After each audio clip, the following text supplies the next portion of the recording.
అందరికీ నమస్కారం. ఇప్పటి వరకు మీరు నా వీడియోలన్నీ చూస్తూ, నన్ను ఆదరిస్తూ, వాటిని లైక్ చేస్తూ, షేర్ చేస్తూ, సబ్స్క్రైబ్ చేస్తున్న మీ అందరికీ మరొకసారి ధన్యవాదాలు తెలుపుకుంటున్నాను. ప్రస్తుతం మనం ఈ వీడియోలో ఒత్తిడి, ఆరోగ్యంపై దాని ప్రభావము అనేటటువంటి విషయాన్ని గురించి తెలియచేయమని కొంతమంది రిక్వెస్ట్ చేశారు. అందువలన ఈ టాపిక్‌ను ఇవాళ ఎంపిక చేసుకొని మీ ముందుకు తేవడం జరుగుతుంది. మన సమాజంలోనే కాకుండా ఆధునిక ప్రపంచంలో ప్రతి చోట కూడా ఇప్పుడు ఎక్కువగా వినిపిస్తున్నటువంటి మాట ఒత్తిడి లేక స్ట్రెస్. ఈ స్ట్రెస్ లేక ఒత్తిడి అనేటటువంటిది ప్రతి వ్యక్తికి ఉంటుంది. ప్రస్తుత సమాజంలో స్కూలుకు వెళ్ళే చిన్నపిల్లల దగ్గర నుంచి వృద్ధాప్యంలో ఉన్న ముసలివారి వరకు ప్రతి ఒక్కరు ఏదో రకమైన స్ట్రెస్‌ను ఎదుర్కొంటున్నారు. దానివల్ల శారీరక, మానసిక ఆరోగ్యంపై దుష్ప్రభావాలు చూపటం జరుగుతుంది. కొన్నిసార్లు స్ట్రెస్ ఎక్కువైపోయి బీపీ పెరిగి లేక మరో విధమైనటువంటి గుండె సంబంధిత జబ్బులు కానీ, లేక శారీరకంగా అనేక రకాలైనటువంటి జబ్బులు వస్తున్నాయి. మానసిక ఆరోగ్యంపై కూడా వాటి ప్రభావం చూపించి, మానసిక ఆరోగ్యాన్ని కూడా పాడు చేస్తున్నట్టుగా పరిశోధనలు తెలుపుతున్నాయి. అయితే ప్రతి మనిషికి స్ట్రెస్ అనేది కొంతవరకు ఉండాలి. స్ట్రెస్ అనేది ఉండవలసిన లెవెల్‌కు ఉండకపోయినా కూడా ప్రమాదమే కాబట్టి, stress must be there in the human body but some extent only. అయితే ఇటీవల కాలంలో ఈ స్ట్రెస్ ఎక్కువ పెరగటం మూలాన సమస్యలు ఎక్కువగా ఉత్పన్నమవుతున్నాయి. స్ట్రెస్ పెరగటానికి పెద్ద పెద్ద కారణాలు అక్కర్లేదు. లేక పెద్ద పెద్ద సంఘటనలు కూడా అక్కర్లేదు. చిన్న చిన్న విషయాలు కూడా స్ట్రెస్ ఏర్పడటానికి కారణమవుతున్నాయి. మానసిక నిపుణుల అభిప్రాయం ప్రకారము స్ట్రెస్ అనేది ఆధునిక కాలంలో ఒక సైలెంట్ కిల్లర్ లాగా, ఒక డేంజరస్ డిసీజ్ లాగా తయారైపోయిందని చెప్పడం జరుగుతుంది. చదువుకునే పిల్లలు, వాళ్ళని తయారు చేసే తల్లిదండ్రులు, కార్పొరేటు రంగంలో ఉద్యోగం చేసేటటువంటి ఉద్యోగస్తులు, చదువుకొని ఉద్యోగాలు రాక ఉండేటటువంటి నిరుద్యోగులు, ప్రతి ఒక్కళ్ళు కూడా ఏదో రకమైనటువంటి స్ట్రెస్‌తో బాధపడుతున్నారు. అయితే ఈ స్ట్రెస్ అనేటటువంటి దాన్ని మనము జాగ్రత్తగా గమనించుకొని, దీన్ని స్లోగా మనం కంట్రోల్ చేసుకోవచ్చు. స్ట్రెస్ మేనేజ్‌మెంట్ అనేది మన చేతిలోకి తీసుకునేటటువంటి ఆస్కారం కూడా ఉంది. ఉదాహరణకు తల్లి ఉదయాన్నే లేసి పిల్లలిద్దరుంటే వాళ్ళిద్దరికీ బాక్స్ తయారు చేయాలనేటటువంటి హడావుడిలో ఆమె స్ట్రెస్‌కు లోనవుతుంటుంది. బాక్స్ తయారు చేయాలి, బ్యాగ్ తయారు చేయాలి, లోపట స్కూల్ బస్ వస్తే స్కూల్ బస్సో లేకుంటే వెహికలో, కారో తయారు చేసి వాళ్ళని పంపించటానికి ఆమె పడేటటువంటి ఆతృతలో ఆమెకు తెలియకుండా ఆమె స్ట్రెస్‌కు లోనవుతుంటుంది. అదే విధంగా పిల్లలు ఎగ్జామ్స్ దగ్గరికొస్తే కంప్లీట్‌గా సిలబస్ కవర్ చేయలేకపోయాము, కంప్లీట్‌గా మొత్తం చదవలేకపోయాము, మార్క్స్ తగ్గుతాయేమో, నా ర్యాంక్ తగ్గుతుందేమోనని పిల్లలు కూడా స్ట్రెస్‌కి లోనవుతున్నారు. పిల్లలకు ఫీజు కట్టే విషయంలో కానీ, లేకుంటే పిల్లలకు అదనంగా స్కూల్ నుంచి పలాని వాటికు అదనంగా డబ్బులు పంపించమని నోటీస్ వచ్చినప్పుడు తండ్రి కూడా ఒక్కోసారి ఫినాన్షియల్‌గా స్ట్రెస్‌కి లోనవుతూ ఉండొచ్చు. ఈ విధంగా తీసుకుంటే ప్రతి ఒక్కళ్ళు ఏదో రకమైనటువంటి స్ట్రెస్‌కు గురవుతున్నారు. అయితే ఈ స్ట్రెస్‌ను చాలా సున్నితంగా మనం గమనించి, ఆ స్ట్రెస్‌ను జాగ్రత్తగా మేనేజ్ చేయటం అనేది మన చేతుల్లోనే ఉంది. స్ట్రెస్‌ను ప్రధానంగా మనం 2 రకాలుగా విభజించొచ్చు. ఒకటి స్వల్పకాలిక ఒత్తిడి, 2 దీర్ఘకాలిక ఒత్తిడి. ఈ స్వల్పకాలిక ఒత్తిడి లేక షార్ట్ స్ట్రెస్ అనేటటువంటిది మనము స్వల్పకాలమే మనలో ఉంటుంది. ఆ తర్వాత దాన్ని మనము మర్చిపోవచ్చు, నార్మల్ కావచ్చు. ఉదాహరణకు మనం చెప్పుకున్నట్టు స్కూలుకు పిల్లల్ని తయారు చేసే తల్లిని ఉదాహరణగా తీసుకున్నట్లయితే, ఆమె పిల్లల్ని తయారు చేసే వరకు ఆ పిల్లల్ని పంపించి, ఆమె స్నానం చేసి, ఆమె తయారైన తర్వాత, మళ్ళీ ఆమె దైనందిన కార్యక్రమాల్లోకి వెళ్ళిపోయిన తర్వాత, స్ట్రెస్ అనేటటువంటిది ఏ విధంగా ఆమె పైన ప్రభావం చూపదు. She will become normal women. అయితే దీర్ఘకాలిక స్ట్రెస్ అనేది ఎలా ఉంటుందంటే మనకు దీర్ఘకాలిక స్ట్రెస్ ఏర్పడటానికి ప్రధానంగా మొదటిగా చెప్పుకోవాల్సింది ఆర్థిక సమస్యలు, లేక డబ్బు సరైనంతగా లేకపోవటం. రెండవది వ్యాపారం లేదా ఉద్యోగంలో వచ్చేటటువంటి సమస్యలు, లేదా నిరుద్యోగిగా ఎక్కువ కాలం ఉండటం రెండవ సమస్యగా చెప్పవచ్చు. మూడవది ఏమిటంటే సరైనటువంటి విధానంగా లేకుంటే సరైనటువంటి ఫ్యామిలీ రిలేషన్స్ లేకపోవటం.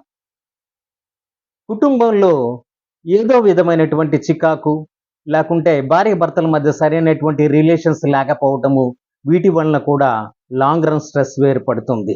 మనం ఇటీవల కాలంలో చూస్తున్నాము. డైవోర్స్ కానీ, లేకుంటే ఫ్యామిలీలో ఉన్నటువంటి వాళ్ళ మధ్య సఖ్యత లేకపోవటం వలన కానీ అలాంటివి. తర్వాత నాలుగో కారణంగా ఏం చెప్పొచ్చంటే, మనకు చాలా ఆప్తులైనటువంటి వాళ్ళు, మనకు చాలా ప్రియమైనటువంటి వాళ్ళు మరణించటం కానీ, లేక దీర్ఘకాలం అస్వస్థతగా ఉండటం కానీ నాలుగో కారణంగా చెప్పుకోవచ్చు. ఇక ఐదవ కారణం ఏమిటంటే, దాన్ని ఇతర కారణాల కింద చెప్పొచ్చు. ఫర్ ఎగ్జాంపుల్, ఆఫీస్‌కు కార్‌లోనో, బండి మీదనో బయలుదేరి వెళ్తూ ఉంటాం. ట్రాఫిక్ బాగా జామ్ అవుతుంటుంది. ట్రాఫిక్ బాగా జామ్ అయిపోయి, మనం ఆఫీస్‌కి టైం అవుతుంది వెళ్ళలేమనుకుంటుంటాం. అలా ప్రతి సిగ్నల్ పోస్ట్ దగ్గర కూడా ఈ ట్రాఫిక్ జామ్ అయిపోతూ ఉంటే, అది తెలియకుండా చాలా ఎక్కువ టైం లేట్ అయిపోయి చికాకు పుట్టిస్తుంది. అయితే ఇక్కడ ఈ కారణాలన్నిటిని మనము దీర్ఘకాలిక స్ట్రెస్‌కు కారణాలని చెప్పుకుంటే, వీటిని కూడా మనం కంట్రోల్ చేయడానికి పాసిబిలిటీ ఉంది. ప్రతి దానికి ఒక నియమబద్ధమైన ప్రణాళికను రూపొందించుకొని, ఆ ప్రణాళిక ద్వారా మనం ఏదైనా పని చేసినట్లయితే స్ట్రెస్ అనేటటువంటిది ఏర్పడదు. అయితే ఆధునిక కాలంలో ఈ స్ట్రెస్ అనేటటువంటిది, లేక ఒత్తిడి అనేటటువంటిది ప్రధానంగా శరీరం మీద చాలా ఎక్కువ తీవ్ర ప్రభావాన్ని చూపిస్తుంది.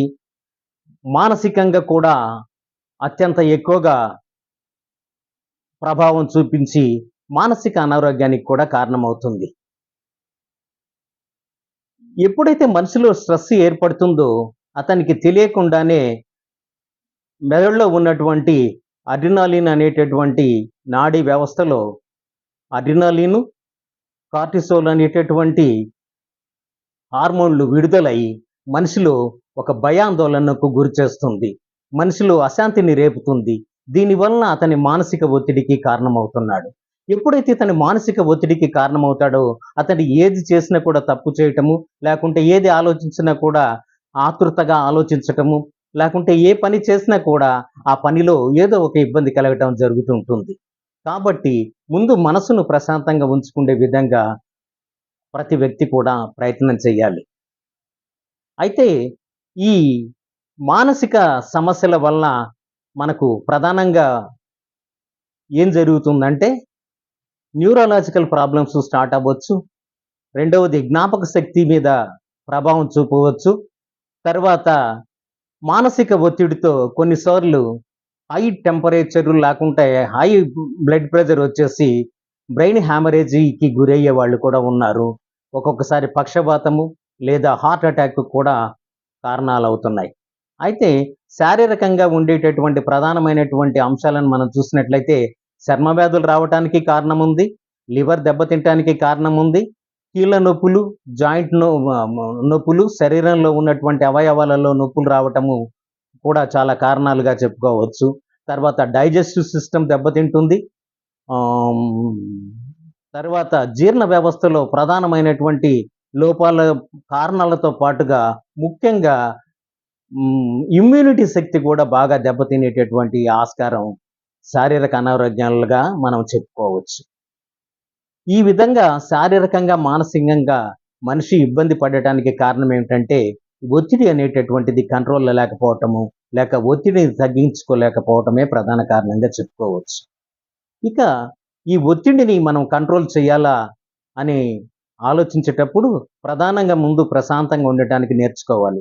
ఉదాహరణకు ఇప్పుడు ఒత్తిడిని గురించి చెప్పాలంటే, ఒత్తిడిని మేనేజ్ చేసుకోవటం మన చేతిలోనే ఉంది. ఒక వ్యక్తికి గ్లాస్ నిండా నీళ్లు పోసి ఇలా పట్టుకొని, ఈ గ్లాసులో ఎంత వాటర్ ఉందని 10 మందిని అడిగినప్పుడు ఒక్కొక్కరు ఒక్కొక్క రకమైన సమాధానం చెప్పొచ్చు. అయితే ఇక్కడ సమాధానం కాదు గానీ, గ్లాస్ నిండా వాటర్ పోసి ఇలా పట్టుకోగలిగితే కొంచెం సేపు చక్కగా పట్టుకోగలం. 10 నిమిషాలు పట్టుకున్న తర్వాత కొంచెం చిన్నగా చెయ్యి లాగుతున్నట్టుగా అనిపిస్తుంది. ఒక గంట సేపు పట్టుకున్నామనుకో చెయ్యి తిమ్మిరెక్కుతుంది. ఒక 4 గంటలు పట్టుకున్నామనుకో చెయ్యి బాగా నొప్పి విపరీతమైన నొప్పొచ్చేసి ఆ రోజంతా చెయ్యి పైకెత్తలేం. ఈ ఒత్తిడి కూడా అలాంటిదే. ఒత్తిడిని మనం ఎంత తక్కువగా మన మనసులో ఉంచుకుంటే, ఎంత త్వరగా దాన్ని వదిలించుకోగలిగితే, మనం అంత తొందరగా ఒత్తిడి నుంచి ఫ్రీ అవ్వగలుగుతాము. అలా కాకుండా ఇప్పుడు నీళ్లతో కూడినటువంటి గ్లాసుని ఏ విధంగా అయితే ఎక్కువ టైం పట్టుకోవటం వలన మనం లేనిపోని బ్యాడ్ కాన్సిక్వెన్సెస్, పెయిన్స్ తెచ్చుకుంటున్నామో, అదే విధంగా ఒత్తిడి అనేటటువంటిది మన బాడీలో కానీ, మన మైండ్‌లో గాని ఉండకుండా చూసుకోవటం చాలా ప్రాముఖ్యమైనటువంటి విషయంగా చెప్పవచ్చు. అయితే ఈ ఒత్తిడిని చాలా సునాయాసంగా ఎదుర్కోవటానికి ఇప్పుడు అనేక పరిశోధనలు జరిగి, దానికి చక్కటి రెమెడీస్ వచ్చాయి.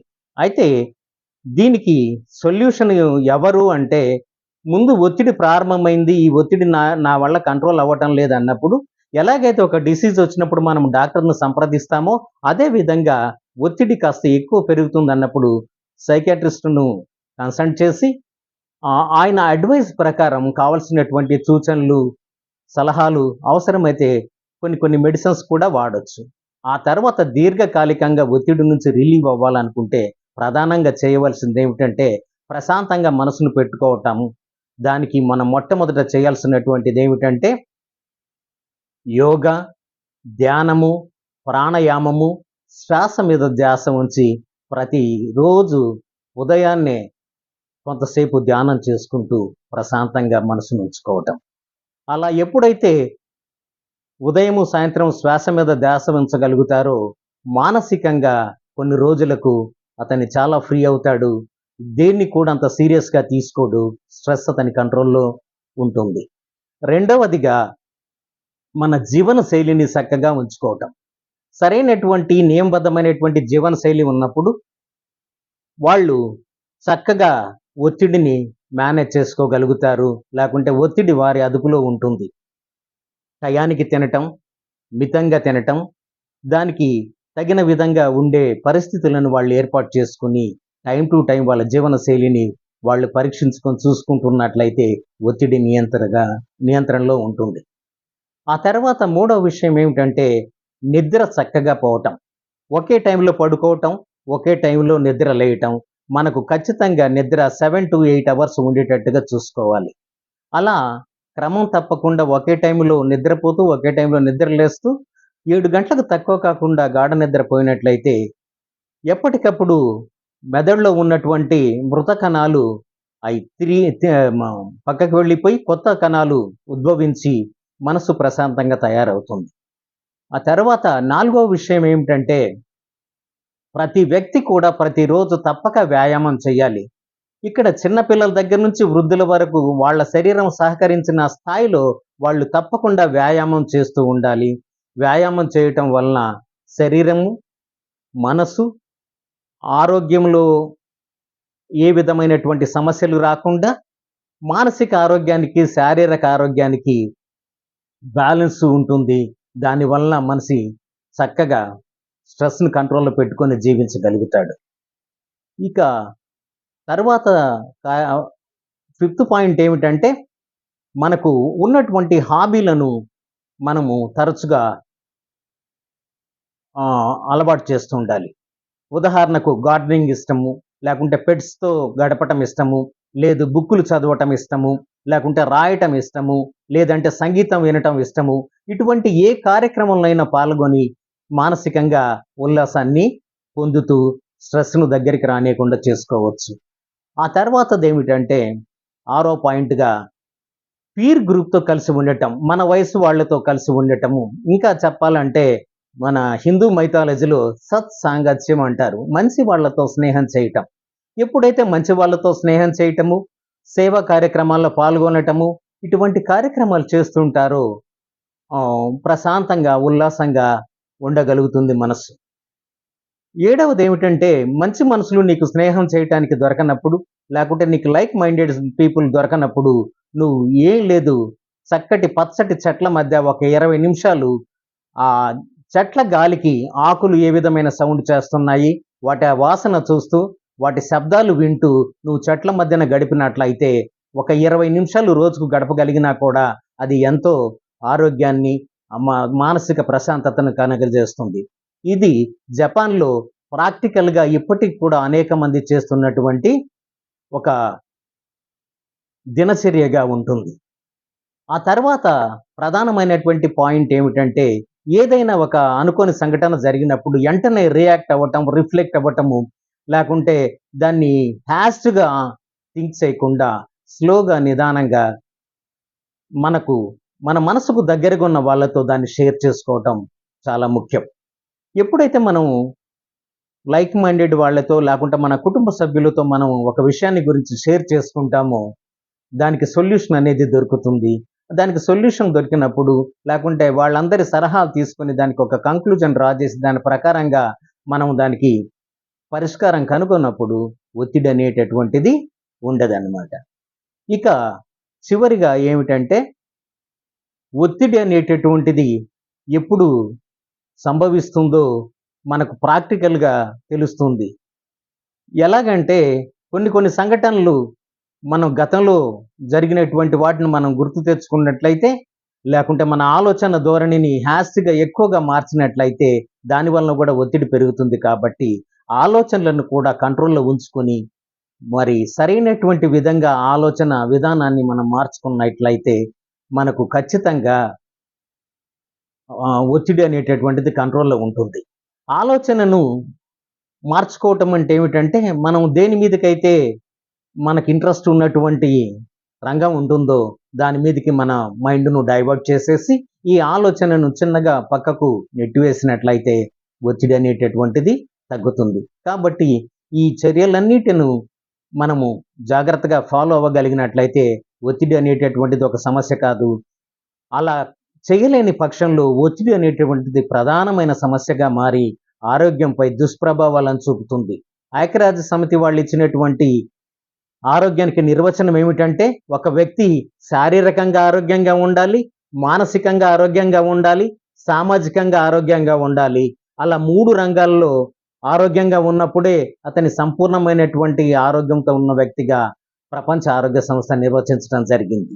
ఈ నిర్వచనం ప్రకారం మనం ఆరోగ్యంగా ఉండాలంటే ఖచ్చితంగా స్ట్రెస్‌ను స్ట్రెస్‌ను అదుపు చేయటానికి చెప్పినటువంటి కారణాలన్నిటిని కూడా మనము పాటించినట్లయితే స్ట్రెస్‌ని అదుపు చేయటం పెద్ద సమస్య ఏమీ కాదు. మీ అందరికీ నా ధన్యవాదాలు. Thank you.